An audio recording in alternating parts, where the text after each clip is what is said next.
Hey guys, today I'm going to try to make a paneer curry. Now I'm adding the word try because I've tried this on mushrooms before and my mom says it's pretty much the same gravy. You just have to replace mushrooms with paneer. And I did the mushroom gravy that day. It turned out good. So I'm going to replace it with paneer today. But the fun thing is that I'm going to try to remember the recipe and not look at the recipe and do it.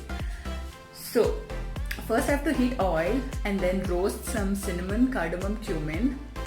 Then I have to add onion, ginger garlic paste, tomato pulp, red chili, turmeric. I can already see myself forgetting this.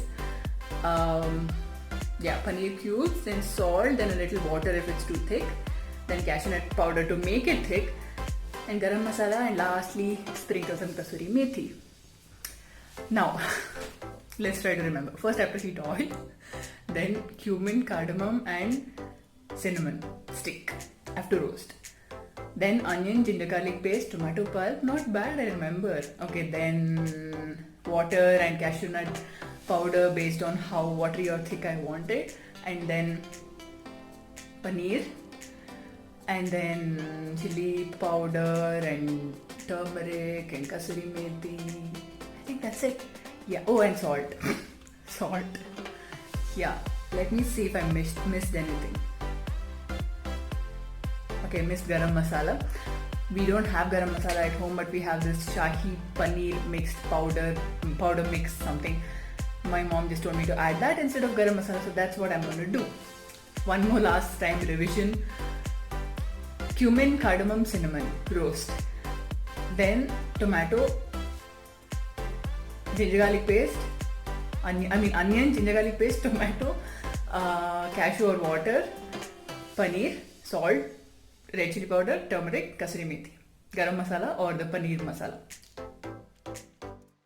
Ingredient preparation. I have to chop the onions finely, and this device is really helpful because I don't start crying like the way I do when I cut it with my hand. Here I'm heating some tomatoes in the microwave to make them soft before I make a pulp. Boiling cashews to make smooth cashew paste. And to the same cashew paste, I'm going to add the heated tomatoes to make a tomato cashew pulp. So this is the tomato cashew paste. Now I'm cutting up the star ingredient, that's the paneer. Some people like to fry this before putting into the curry, but I just like it this way. Oil, cardamom, cinnamon, cumin, onion, ginger garlic paste, tomato cashew pulp, paneer, chili powder, turmeric powder, salt, the Shahi paneer masala, and finally kasuri methi. Now all the ingredients are ready. Let's actually start cooking. Now the oil has heated up. I'm going to add the cinnamon, cardamom and cumin, which is nothing but dalchini, elaichi and jeera. Let it splutter for a bit.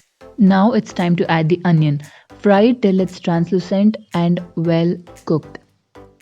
Now add the ginger garlic paste.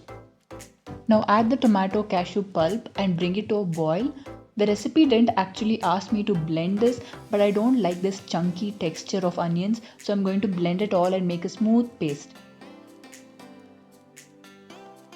And this is how it looks. It's so creamy and I'm so excited. It's almost coming to an end. Now adding the creamy mixture back into the pan to continue cooking. Now add the paneer and mix it all together. Now adding enough chili powder to bring color and heat to the dish. Now adding the Shahi paneer masala. Time for some kasuri methi. This really brings color to the dish. I love it. Finally some salt and the dish is done. So I finally succeeded in learning to make the dish and remembering the recipe. So yay!